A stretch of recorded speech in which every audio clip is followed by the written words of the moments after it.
Hello everyone, welcome back to my YouTube channel Education Insider India। And आज हम बहुत ही interesting topic के बारे में बात करने वाले हैं। एक ऐसा टॉपिक जो कि हमारी नेबर कंट्री के बारे में है, बट ये एक ऐसी नेबर कंट्री के बारे में हम बात करने वाले हैं जो नेबरहुड में खुद ज़्यादा यकीन नहीं करता, जिसकी मेन आइडियोलॉजी ही एक्सपेंशन पे बेस्ड है। आई होप अब आपको पता लग गया होगा मैं किसकी बात कर रही हूँ। I am talking about China. Yes, China के बारे में हम बात कर रहे हैं, जो कि पूरी तरीके से अपनी आइडियोलॉजी एक्सपेंशन पे बेस्ड रखता है।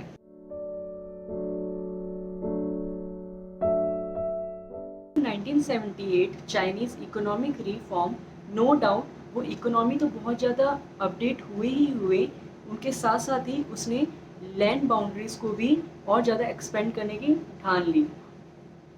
वर्ल्ड में लार्जेस्ट थर्ड कंट्री होने के बावजूद उसकी लैंड बाउंड्रीज जो कि 22,000 किलोमीटर है और 14 नेबरिंग कंट्री से मिलती है, बट उसकी उन सभी 14 कंट्रीज़ के साथ नेबरिंग बॉर्डर डिस्प्यूट चलते रहते हैं। सिर्फ उसी को नहीं, सिर्फ अपने लैंड बाउंड्रीज कंट्रीज़ के साथ ही नहीं, अपनी आइलैंड नेबर कंट्रीज़ के साथ भी उसका यही हाल है। साउथ चाइना सी को वो पूरी तरीके से क्लेम करता है और साउथ चाइना सी में जितने भी आइलैंड्स हैं उन सब पे वो क्लेम करता है।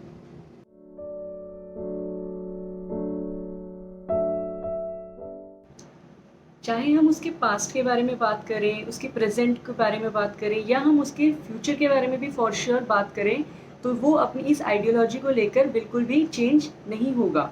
अगर हम उसके पास्ट के बारे में बात कर रहे हैं तो हम देख सकते हैं तिब्बत, जो कि पूरी तरीके से बुद्धिस्ट टेरिटरी थी, ताइवान, हांगकांग रिसेंटली, तो इसने इन सब में भी अपनी एक्सपेंशन वाली आइडियोलॉजी को ही पास किया है। तिब्बत जो कि मैंने आपको बताया बुद्धिस्ट बेस थी, यहाँ पर इतनी शांति थी, बट इसने उसको भी नहीं छोड़ा।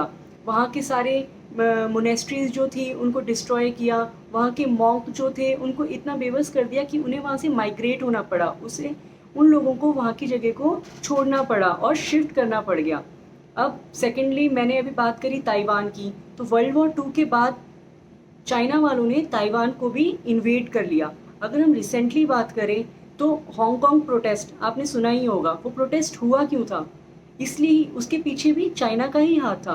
2019 और 2020 इस बीच में प्रोटेस्ट हुआ। ये प्रोटेस्ट जो था ये बेसिकली एंटी एक्सट्रेडिशन लॉ की वजह से था, क्योंकि वहाँ की गवर्नमेंट ने एक्सट्रेडिशन लॉ पास कर दिया था, जिसके तहत ये बोला गया था कि अगर कोई भी जर्नलिस्ट, कोई भी क्रिमिनल्स अगर पकड़े जाते हैं या कुछ भी होता है तो उनको चाइना की मेनलैंड में शिफ्ट कर दिया जाएगा, वहाँ की जेल में उन्हें भेज दिया जाएगा।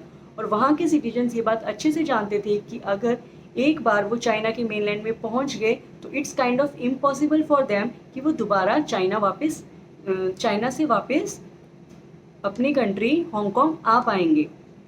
तो इसलिए वहाँ के लोगों ने स्ट्रीट पे उतर के, एयरपोर्ट्स में, रेलवे स्टेशंस में उतर के बहुत अच्छे तरीके से प्रोटेस्ट किया, और इतना फेमस हुआ ये आपका प्रोटेस्ट, जो कि इंटरनेशनली ग्लोबल लेवल पे भी बाहर आया, और जिसकी वजह से वहाँ की गवर्नमेंट को इस लॉ को सस्पेंड करना पड़ा। अगर हम अपने खुद की इंडिया की बात करें तो आप देख रहे हैं 1962 की वॉर में उन्होंने क्या किया, हमारी अक्साई चीन वाले एरिया को ऑक्यूपाई कर लिया।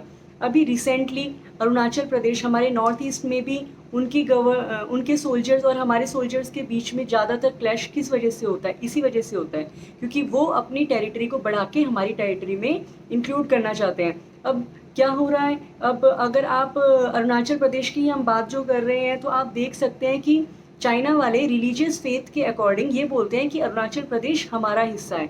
तो उन लोगों की जो ये आइडियोलॉजी है बेसिकली कि बस हमें एक्सपेंड करना है अपने आप को, अपनी टेरिटरी को बढ़ाना है, इस चीज़ से वो जल्दी पीछे नहीं हटने वाले हैं।